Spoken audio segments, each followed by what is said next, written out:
Israel and America ఈ 2 దేశాలు కలిపి ఇరాన్ పైన ఇప్పుడు దాడి చేస్తున్నాయి. అసలు ఈ యుద్ధం ఎందుకు జరుగుతుంది అనే దాని గురించి మనం మాట్లాడే ముందు, ఫస్ట్ ఈ యుద్ధంకి ఇండియాకి కొంచెం ఇంటర్‌లింక్ ఉంది. సో, అంటే ఇప్పుడు ఇండియాలో కొంతమంది ఈ యుద్ధం గురించి కొన్ని విధాలుగా మాట్లాడుకుంటున్నారు. దాని గురించి ముందు మనం మాట్లాడదాం. అంటే ప్రెజెంట్ ఇప్పుడు యాంకర్ రష్మి గారు ట్వీట్ చేశారు. ఏంటంటే, ఎవరైతే ఇప్పుడు ఇరాన్ యొక్క సుప్రీం లీడర్ చనిపోయారు ఖమేనీ గారు. ఖమేనీ ఫ్యామిలీ మొత్తాన్ని ఇజ్రాయెల్ చంపేశారు. సో, ఈ ఖమేనీ గారు ఎప్పుడైతే చనిపోయారో, ఆ చనిపోయిన తర్వాత ఇండియాలో చాలామంది ఆ చావును వ్యతిరేకిస్తూ చాలా దగ్గరలో నిరసనలు చేశారు. మెయిన్‌లీ హైదరాబాద్, లక్నో అండ్ బెంగుళూరులో ఈ 3 చోట్ల చాలా ఎక్కువ మంది నిరసనలు చేశారు. ఎందుకంటే, అంటే ఆయన ఒక ముస్లిం కాబట్టి ఇక్కడ కూడా షియా ముస్లిం ఎవరైతే పాటిస్తున్నారో వాళ్ళు ఎస్పెషల్లీ ఈ షియా ముస్లింకి సంబంధించిన ప్రతి ఒక్కరు ఆయనకి అంటే ఆయన చావును వ్యతిరేకిస్తూ ఇక్కడ నిరసనలు చేశారు. ఈయనకి సపోర్ట్ చేసే ముందు అంటే ఇరాన్‌లో ఉన్న ఈ సుప్రీం లీడర్ ఎవరైతే ఖమేనీ గారికి సపోర్ట్ చేసే ముందు వాళ్ళకి కొన్ని విషయాలు అంటే తెలుసు. తెలియవని కాదు. కానీ ఆయనకెందుకు సపోర్ట్ చేస్తున్నారో అందుకే రష్మి గారు ఏమన్నారంటే, ఎవరైతే ఇలా నిరసనలు చేస్తున్నారో వాళ్ళందరిని కూడా ఇరాన్ పంపించండి. ఇరాన్ పంపించేసి అక్కడ ఉండమనండి అనుకోని అక్కడ ఉండి ఫైట్ చేయమనండి అని చెప్పేసి అంటే ఈవిడ గారు ఒక ట్వీట్ వేశారు. ఈవిడ ఎందుకు ఇలా రాసింది? అంటే ఇండియాలో ఎంతమంది అంటే చాలా పెద్దవాళ్ళు కూడా ఇప్పుడు ఆయన చావుని వ్యతిరేకిస్తున్నారు. ఈవెన్ రష్యా గవర్నమెంట్ పుతిన్ గారు కూడా ఆయన చావుని వ్యతిరేకించారు. అదొక దుర్మార్గమైన ఒక చర్య అనుకోని ఆయన అంటే ట్రంప్‌ని వ్యతిరేకిస్తూ డీజేటీ గారిని నెక్స్ట్ ఇజ్రాయెల్‌ని వ్యతిరేకిస్తూ ఆయన మాట్లాడారు. ఇరాన్ ప్రభుత్వం కూడా ప్రజలు ఇప్పుడు ఆయన చావుని పండగలా జరుపుకుంటున్నారు. ఒక సింపుల్ థింగ్ ఇక్కడ అర్థమవ్వాలంటే చిన్న లాజిక్. ఇప్పుడు మన దేశం ఒక దేశంతో యుద్ధం జరుగుతుంది. మెయిన్ మన లీడర్ ఎవరు అంటే ఫర్ ఎగ్జాంపుల్ మోదీ గారు. మోదీ గారు మోదీ గారికి ఏం జరిగినా సరే మనం ఎప్పుడైనా పండగ చేసుకుంటామా యుద్ధ వాతావరణంలో ఉన్నప్పుడు? చేసుకోం. కానీ అలాంటిది వాళ్ళు మెయిన్ ఇరాన్ యొక్క సుప్రీం లీడర్ చనిపోయినా సరే ఇరాన్ ప్రజలు ఎందుకు పండగ చేసుకుంటాండ్రు? వాళ్ళ దేశం యుద్ధంలో ఓడిపోతుంది అని తెలిసినా సరే ఆయన లీడర్ ఎప్పుడైతే చనిపోయారో అప్పుడు ఇరాన్ ప్రజలు పండగలు చేసుకోవడం మొదలుపెట్టారు. రీసెంట్‌గా ఇప్పుడు సోషల్ మీడియాలో మీరు చూసుకుంటే చాలామంది అమ్మాయిలు మాకు ఫ్రీడమ్ వచ్చింది అనుకోని వాళ్ళు పోస్ట్‌లు పెట్టారు. అంటే ఇవన్నీ ఆళ్ళ దేశం పైన యుద్ధం జరుగుతుంది. యుద్ధంలో వాళ్ళ దేశం ఓడిపోతుంది. ఇలాంటప్పుడు వాళ్ళు ఇలాంటి పండగలు చేసుకుంటున్నారంటే దానికి కారణం ఏంటి? ఇక్కడే అందరికి అర్థమవ్వాలి. అంటే సుప్రీం ఎవరైతే ఇరాన్ సుప్రీం లీడర్ ఉన్నారో ఖమేనీ గారు ఎంత దుర్మార్గులు. ఎందుకంటే ఇప్పుడు నిజం చెప్పాలంటే ఆయన ఉన్నంత కాలం చిన్న ఒక ఇన్సిడెంట్ చెప్తాను. మామూలుగా ముస్లిమ్స్ హిజాబ్ ధరిస్తుంటారు. అంటే లేడీస్ చాలామంది చూస్తుంటారు. గూర్ఖాలాగా ఉంటారు. ఆ హిజాబు ఒకసారి 2022లో అనుకుంటా. ఒక అమ్మాయి జస్ట్ అంటే మొత్తం బాడీ మొత్తం కప్పుకున్నా సరే చిన్న హెయిర్ అనేది బయటకొచ్చిందని. ఆ హిజాబ్ నుండి చిన్న హెయిర్ బయటకొచ్చింది ఆ అమ్మాయి. ఆ అమ్మాయిని పోలీసులు వ్యాన్ ఎక్కించుకొని తీసుకొని వెళ్లి, ఆ వ్యాన్‌లోటే కొట్టి చంపేశారు. చంపేసిన తర్వాత బయటకొచ్చేసి ఏమని చెప్పారంటే, ఈ అమ్మాయి తన అంతట తానే సూసైడ్ చేసుకుందని. కానీ అదే వ్యాన్‌లో ఉండే వేరే ఒక వ్యక్తులు లేదు ఇది పోలీసులు కొట్టి చంపారు. అది మేము కళ్ళారా చూసాం అనుకుని ఐ విట్‌నెస్ వాళ్ళు. వాళ్ళ ద్వారా ఇది తెలిసింది. అలా తెలిసిన వెంటనే నిజంగా ఇరాన్ అనేది ఒక్కసారిగా ఎర్రబడ్డది. అంటే చిన్న హెయిర్ కనిపిస్తేనే చంపేస్తారా అని. అది ఈయన ప్రభుత్వంలోటే అంటే ఎవరైతే ఈ సుప్రీం లీడర్ ఉన్నారో ఖమేనీ గారు, ఆయన ఆధ్వర్యంలోనే ఇది జరిగింది. ఎప్పుడైతే ఇది జరిగిందో ఇరాన్ మొత్తం ఒక్కసారి తిరగబడ్డది. ఇరాన్ తిరగబడిన తర్వాత అంటే రోడ్డు మీదకొచ్చేసి ఈ హిజాబ్ అనేది తీసేసి, జుత్తుని బయట పెట్టేసి చాలామంది ధర్నా చేశారు. నిరసనలు చేసిన తర్వాత ప్రభుత్వం అనేది ఏం చేయాలంటే తగ్గాలి. అంటే ఇంతమంది వ్యతిరేకిస్తున్నారు. ఒక పనిని మనం చేసే ఒక పనిని అంటే ఖచ్చితంగా ప్రభుత్వం దానిపైన ఆలోచించాలి. కానీ ఇక్కడ సుప్రీం లీడర్ అయిన ఈ ఖమేనీ గారు ఏం చేశారంటే ఎవరెవరైతే నిరసనలు చేస్తున్నారో దీని పరంగా అంటే ఇలా హిజాబ్‌ని తీసేసి రోడ్ల మీదకొచ్చి ఎవరైతే నిరసనలు చేస్తున్నారో ముఖ్యంగా ఆడపిల్లలు కూడా అందులో ఉన్నారు. 32,000 మందిని చంపేసాడు. ఒక దేశంలో ఉండే నాయకుడే ఆ దేశ ప్రజల్ని 32,000 మందిని చంపేసాడు. ఇప్పుడు ఇంత పెద్ద యుద్ధం జరుగుతుంది కదా! ఒక 200 మందే చనిపోయారిప్పుడు. ఈ 200 మంది బయట వాళ్ళు అంటే అమెరికా, ఇజ్రాయెల్ కలిపి దాడి చేస్తే 200 మంది చనిపోతే, తన ప్రభుత్వంలో ఉండే అంటే సుప్రీం లీడరే ఒక 32,000 మందిని ఆయనే చంపేసాడు. ఇప్పుడు ఈ రెండిటిని కంపేర్ చేస్తే ఏది పెద్ద తప్పు? దాన్ని ఆలోచించాలి. అంటే ఇప్పుడు ఎవరైతే ఇండియాలో అతనికి సపోర్ట్ చేస్తున్నారో, వాళ్ళే దీన్ని ఒకసారి ఆలోచించండి. 32,000 మందిని చంపేసాడాయన. ఆ సొంత ప్రజలు. నిజం చెప్పాలంటే డీజీటీ గారికి ఇక్కడ ఇదే పెద్ద అంటే ఆ టైంలో డీజీటీ గారు సపోర్ట్ చేశారు ఇరాన్‌లో ప్రజలకి. ఎందుకంటే ఆయన మెయిన్ థీమ్ అయితే ఇది కాదు. ఓకే. నేను ఒప్పుకుంటాను. కానీ తన సొంత ప్రజల్ని చంపాలనుకున్న వ్యక్తిని మేము చంపడం తప్పు కాదు. మేము దీనికి వ్యతిరేకిస్తున్నాం. ఖచ్చితంగా మేము ఇరాన్ ప్రజలకి సపోర్ట్ చేస్తామని. ఈరోజు నిజంగా చెప్పాలంటే ఖమేనీ గారిని చంపేసిన తర్వాత ఈ డీజీటీ గారు ఇజ్రాయెల్. ఇజ్రాయెలే మెయిన్ అనుకో ఇందులో చంపింది. కానీ ఇలా ఎప్పుడైతే జరిగిందో, ఆ జరిగిన తర్వాత నిజంగా ఇప్పుడు ఇరాన్ ప్రజలు డీజీటీ గారిని, ఇజ్రాయెల్‌ని కలిపేసి దేవుడిలాగా చూస్తున్నారు.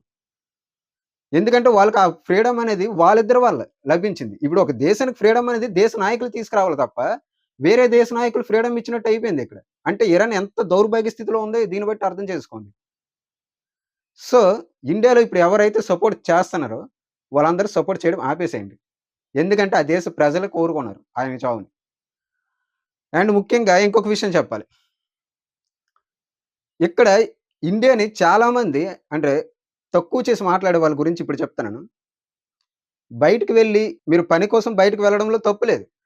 కానీ ఇండియాని వదిలేసి మేము దుబాయ్, ఖత్తరు ఇలాంటి సౌదీ అరేబియా చాలా దేశాలకి చాలామంది పనుల కోసం వెళ్లారు. వెళ్ళడం ఎప్పుడు తప్పు కాదు. ఇప్పుడు ఫర్ ఎగ్జాంపుల్ చెప్పాలంటే ఇటలీలోటే చాలామంది స్టూడెంట్స్ ఇప్పుడు మొన్న రీసెంట్‌గా పోస్ట్‌లు పెట్టారు. ఏంటని? అంటే వాళ్ళు చదువుకోవడానికి వెళ్లారు. బీటెక్ నెక్స్ట్ అదే ఇంజినీరింగ్ చేయడానికి వెళ్లారు. నెక్స్ట్ డాక్టర్ చేయడానికి వెళ్లారు. ఓకే. చేయడానికి వెళ్లారు. అది వాళ్ళ ఇష్టం. చేసుకోవచ్చు. నిజం చెప్పాలంటే ఇరాన్‌లో ఉండేదానికన్నా బెటర్ ఎడ్యుకేషన్, బెటర్‌గా ఇవన్నీ మన దగ్గరే ఉన్నాయి. కానీ వీళ్ళెళ్లారు. అది వాళ్ళ అంటే వాళ్ళ సొంత డిసిషన్ దాన్ని మనం గౌరవించాలి. ఓకే. అక్కడి వరకు ఓకే. ఫిబ్రవరి 23 తేదీన మన ఇండియన్ గవర్నమెంట్ వాళ్ళకొక అనౌన్స్‌మెంట్ చేసింది. ఏంటని? ఇలాగ యుద్ధం జరగబోతుంది. సో, భారతీయులు ఎవరైనా సరే ఇరాన్‌లో ఉండేవాళ్ళు తిరిగి ఇండియాకొచ్చేయండి అని. అలా చెప్పినప్పుడు అక్కడుండే ఏ భారతీయుడు కూడా రెస్పాన్స్ అవ్వలేదు. ఐ మీన్ ఇండియాకొచ్చేవాళ్ళని అంటే పాజిటివ్ వేలో దీనికి వీటికి రెస్పాండ్ అవ్వలేదు. పైగా ఇరాన్‌లో ఉంటూ ఇండియన్ గవర్నమెంట్‌ని తప్పు పట్టేలాగా మళ్ళీ ట్వీట్ చేశారు. ఏమని చేశారు? మాకు ఇండియా కన్నా ఇరానే సేఫ్. ఇండియా కన్నా ఇరాన్ ఎంతో చాలా రెట్లు బెటర్ అని. అందుకే మేము ఇక్కడికొచ్చామని. అంటే ఎడ్యుకేషన్ పర్పస్‌లో అవును దేనికైనా భద్రత పరంగా ఏనికైనా సరే ఇండియా కన్నా ఇరాన్ బెస్ట్ అనుకోని అక్కడ చెప్పారు. ఇలాంటి ట్వీట్ ఒకటే ఇండియన్ గవర్నమెంట్ నుండి అనౌన్స్‌మెంట్ చేసిన తర్వాత అది. చెప్పినప్పుడు ఆ మాటకు కట్టుబడి ఉండాలి. మీకక్కడ ఇది. ఈరోజు ప్రపంచం మొత్తం మీద ఇరాన్‌కి పిచ్చి పట్టినట్టు ఎక్కడ పడితే అక్కడ బాంబులేసుకొని వెళ్ళిపోతుంది. ఇప్పుడు ఫర్ ఎగ్జాంపుల్ ఇప్పుడు ఇజ్రాయెల్‌ని, అమెరికాకి ఈ రెండిటి మధ్యనే యుద్ధం జరుగుతుంది. ఆ 2 దేశాలు మాత్రమే ఈ 2 ఇరాన్ పైన దాడి చేస్తున్నాయి. ఇరాన్ గాని నిజంగా బుర్రుంటే ఇరాన్ డైరెక్ట్‌గా ఈ 2 దేశాల పైన దాడి చేయాలి కదా! కానీ ఏం చేస్తుంది పిచ్చి పట్టినట్టు ఎక్కడ పడితే అక్కడ బాంబులేసుకొని వెళ్ళిపోతుంది. అటు సౌదీ అరేబియాలో వేసింది, ఖత్తర్‌లో వేసింది, దుబాయ్ అంటే నిజం చెప్పాలంటే దుబాయ్ ఇప్పటి వరకు అన్నిటికన్నా సేఫెస్ట్ ప్లేస్ ఏదంటే ఇప్పుడు దుబాయే అనుకోని. ఎందుకంటే ఫర్ ఎగ్జాంపుల్ మీకు చిన్న ఎగ్జాంపుల్ చెప్తాను చూడండి. ఆఫ్ఘనిస్తాన్ క్రికెట్ మ్యాచ్‌లు ఎక్కడ జరుగుతాయి? అంటే వాళ్ళు యుద్ధాలు జరిగేటప్పుడు యూఏలో జరుగుతాయి. ఇప్పుడు పాకిస్తాన్ కూడా మాక్సిమం ఎక్కడ యూఏలోటే అది ఎంచుకుంటారు. కానీ ఇప్పుడు అలాంటి యూఏఈ పైన కూడా దాడి చేశారు. మీరు 2 రోజుల్లో ఈ సోషల్ మీడియాలో ఎక్కడైనా చూసుకుంటే బుర్జ్ ఖలీఫా దగ్గరే నెక్స్ట్ అక్కడ ఉండే ఒక పెద్ద హోటల్ అది వరల్డ్ మొత్తం ఫేమస్. ఆ హోటల్ దగ్గరలో కూడా ఆ హోటల్ పైన కూడా బాంబులు వేశారు. సో, అంత సేఫెస్ట్ ప్లేస్ అయిన దుబాయ్ మీద కూడా బాంబులు పడ్డాయి కానీ, ఇండియా పైన వేయలేదు. వేస్తే నెక్స్ట్ ఇరానే ఉండదు. అది ఇరాన్‌కి తెలుసు, అందరికీ తెలుసు. ఇండియా అంత సేఫెస్ట్ ప్లేసు నిజంగా ఎక్కడ లేదు. ఇలాంటి యుద్ధాలు జరిగేటప్పుడు. ఇప్పుడు ఎవరైతే దీని గురించి అంటే ఆ ఇరాన్ చదువుకోవడానికి వెళ్లారన్నాను కదా! వాళ్ళు ఇప్పుడేమి ట్వీట్ చేస్తున్నారంటే, ఇండియా అక్కడి నుండి ఇరాన్ నుండి ఇండియాకి రావడానికి ఫెసిలిటీస్ వాళ్ళకి సరిగ్గా లేవని. రమ్మన్నప్పుడు రాలేదు. ఇప్పుడేమో అక్కడ పరిస్థితులు అంత అనుకూలంగా లేవు. చాలా భయంకరంగా తయారయ్యాయి కాబట్టి ఇప్పుడేమో ఇండియా మీద మళ్ళీ తోసేస్తున్నారు. కానీ ఇండియా ప్రభుత్వం ఖచ్చితంగా వాళ్ళని తీసుకొచ్చే బాధ్యత తీసుకుంటది. వదిలేయలేదు. ఎందుకంటే గవర్నమెంట్ కాబట్టి. పిల్లలు అలాగే మాట్లాడుతుంటారు. ఏది పడితే అది. తెలిసి తెలియక సగం సగం నాలెడ్జ్. సివిక్ సెన్స్ అనేది లేకపోతే ఇలాంటివి జరుగుతాయి. దీన్ని సివిక్ సెన్స్ వరకు అవసరం లేదు. కామన్ సెన్స్ ఉంటే చాలు.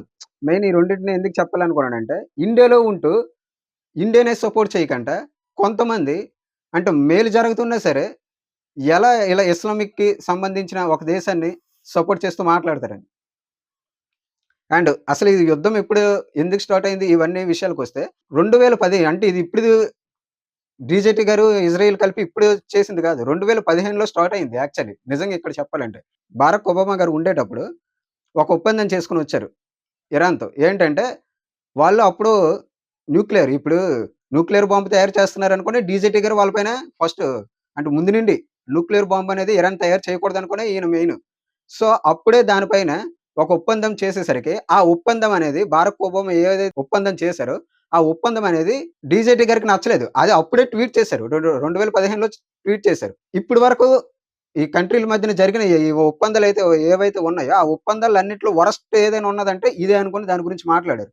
ఆ 2015లో కట్ చేస్తే 2018లో డీజేటీ గారు మనకి అమెరికా ప్రెసిడెంట్ అయ్యారు. ప్రెసిడెంట్ అయిన తర్వాత ముందెళ్ళేసి అక్కడే పడ్డారు.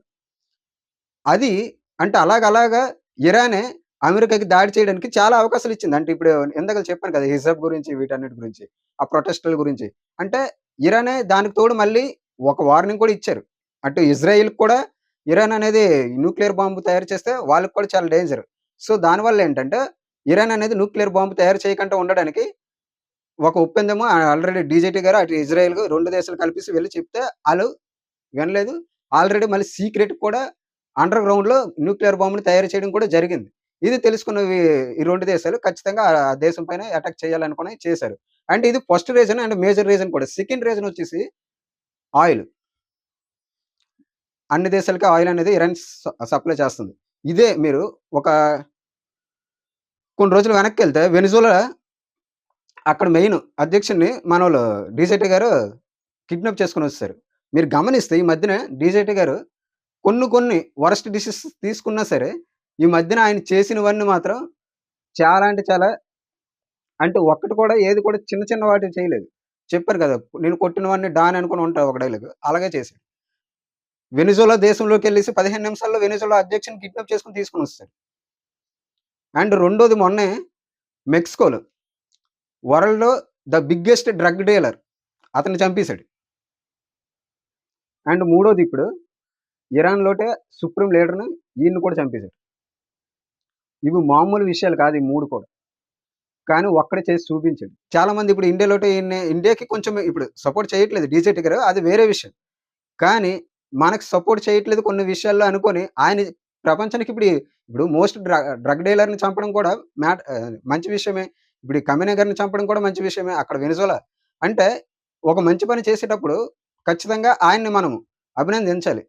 అంటే అదేదో అంటారు కదా! ఒక స్ట్రాంగ్ మ్యాన్‌ని పీకలేక పులిని ఏం చేయలేక అనుకున్న సంథింగ్ ఏదో డైలాగ్ ఉంటది బిజినెస్ మ్యాన్‌లో. ఇప్పుడు అదే డీజేటీ గారికి వర్కౌట్ అవుతుంది. అతన్ని ఖచ్చితంగా దేశం మొత్తాలు అన్ని కలిసినా సరే ఆయన్ని ఇప్పుడుండే పొజిషన్‌లో ఎవరు ఏం చేయలేరు. సో, దానివల్లే. అండ్ ముఖ్యంగా ఈయనకి ఇజ్రాయెల్ సపోర్ట్ అనేది ఈ ఇరాన్ పైన దాడి పైన ఇజ్రాయెల్ సపోర్ట్ చాలా అంటే చాలా ప్లస్. ఎందుకంటే ఇజ్రాయెల్ పైన దాడి చేసి ఏ దేశం కూడా గెలిచినట్టు చరిత్రలో లేదు. ఒకటి కాదు, 2 కాదు. ఇజ్రాయెల్ పైన మిడిల్ ఈస్ట్ దేశాలన్నీ కూడా దాడి చేశాయి. ఇప్పుడు ఈజిప్ట్ అవని, సౌదీ అరేబియా అవని, ఆ టర్కీ అవని ఇవన్నీ కలిపి ఇజ్రాయెల్ పైన దాడి చేసినా సరే ఇజ్రాయెల్‌ని వెంట్రుక కూడా పీకలేరు. ఎందుకంటే ఆ దేశానికి అంత పవర్ ఉండడానికి గల మెయిన్ కారణం అంటే పురాతనాలు మనకు చెప్పేదేంటంటే అక్కడ పుట్టింది యేసుక్రీస్తు. ఆయన పుట్టినప్పుడు ఒక మాట ఇచ్చాడు. ఈ దేశాన్ని నేను కాపాడుకుంటానని. అది ఇప్పటికి చేస్తూనే ఉన్నాడు. సో, అంటే ఇరాన్ గట్టిగా కొడితే మన ఆంధ్రప్రదేశ్ అంత ఉండదు. 1,00,00,000 మందే జనాభా ఉంటారు. కానీ ఇన్ని దేశాలు కలిపి ఒక్క దేశాన్ని మీద అటాక్ చేస్తుంటే ఏం చేయలేకపోతున్నామంటే దీనికి మేజర్ రీజన్ ఇదే అయ్యుంటదని మనకు చాలామంది బైబుల్ అంటే ఎవరైతే చదువుతుంటారో, ఫాలో అవుతుంటారో వాళ్ళు దీన్ని గట్టిగా చెప్తుంటారు. మేబీ ఇది నిజమే అయ్యుండొచ్చు. ఎందుకంటే అంత చిన్న దేశం పైన ఇన్ని కంట్రీస్ ఇన్ని సార్లు అటాక్ చేసినా సరే ఎందుకు ఏం చేయలేకపోతుందంటే నా ఒపీనియన్ కూడా దాన్ని నమ్మే విధంగా ఉంది కాబట్టి నేను దాన్ని నమ్ముతున్నా. అండ్ మెయిన్ ఏంటంటే ఇజ్రాయిల్‌ని, అమెరికా కలిపితే ఇరాన్‌ని ఈజీగా మట్టిపెట్టేయొచ్చు. ఇప్పుడు ఓకే. అమెరికా వరకు అవసరం లేదు. ఇజ్రాయెల్ ఒక్కటే మట్టిపెట్టేయొచ్చు. కానీ ఇప్పుడేంటి కానీ హ్మ్. కానీ ఇరాన్ అనేది కొంచెం వంకర బుద్ధిగా ఆలోచించేసి అంటే వాళ్ళకి ఇప్పుడేంటంటే ఎప్పుడైతే వాళ్ళు సుప్రీం లీడర్ చనిపోయారో వాళ్ళకి తల తెగిపోయినట్టే మొండంతోనే ఇప్పుడు యుద్ధం చేస్తుంది. ఈ మొండంతో ఎంతసేపు యుద్ధం చేయగలదు ఎలాగో వాళ్ళు గెలవలేరని తెలిసిపోయింది కాబట్టి ఇప్పుడు ఎక్కడ పడితే అక్కడ దాడులు చేస్తున్నారు. ఇలాంటి ఒక బుద్ధిని మన ఇండియాలో ఉండే మెయిన్ తెలుగు వాళ్ళు కూడా కొందరు సపోర్ట్ చేయడం అనేది నాకు కొంచెం పర్సనల్‌గా నాకు నచ్చట్లేదు. సో, యుద్ధం అనేది జరుగుతుంటది. యుద్ధంలో ఎవరు కరెక్టో, ఎవరు రాంగ్ అనేది ఎప్పుడు కూడా ఉండదు. ఎందుకంటే వీళ్ళకి కొన్ని అవసరాలుంటాయి, వీళ్ళకి కొన్ని అవసరాలుంటాయి. వీళ్ళ సిద్ధాంతాలు వీళ్ళకి నచ్చవు, వాళ్ళ సిద్ధాంతాలు వీళ్ళకి నచ్చవు. యుద్ధం అనేది జరుగుతుంటది. కానీ మనము ఏ విధంగా దాన్ని తీసుకుంటున్నాం, ఎవరికి సపోర్ట్ చేస్తున్నాం అనేది మనకు ముఖ్యం. ఇరాన్ ప్రజలే వాళ్ళు సుప్రీం లీడర్ చనిపోవాలనుకున్న వాళ్ళ కోరికని మనం కూడా గౌరవించాలి. That's the video guys. Thank you.